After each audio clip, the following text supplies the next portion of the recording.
Assalamu alaikum wa rahmatullahi wa barakatuh, and welcome back to another Quran reading practice exercise. In today's video, we will be continuing with Surah Baqarah, page 31 of the Holy Qur'an. So let us begin. A'udhu billahi minash shaitanir rajim. Bismillahir rahmanir rahim.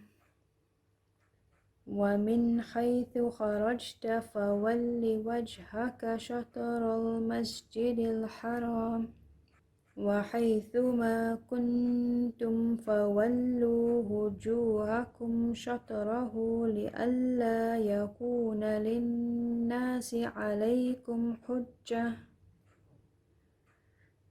إلا الذين ظلموا منهم فلا تخشوهم واخشوني ولأتم نعمتي عليكم ولعلكم تهتدون كما أرسلنا فيكم رسولا منكم يتلو عليكم آياتنا ويزكيكم ويعلمكم الكتاب والحكمة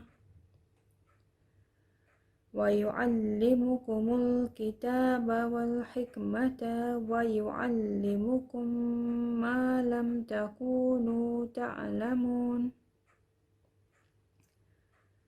فاذكروني أذكركم واشكروا لي ولا تكفرون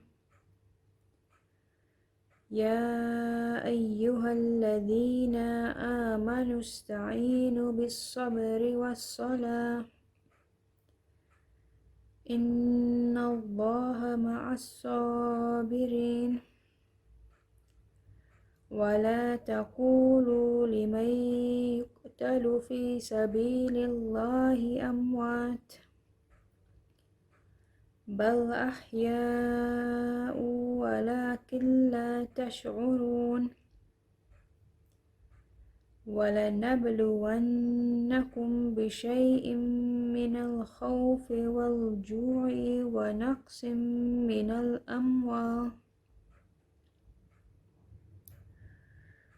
من الأموال والأنفس والثمرات وبشر الصابرين. Alhamdulillah, and well done on completing Surah Baqarah, page 31 of the Holy Quran.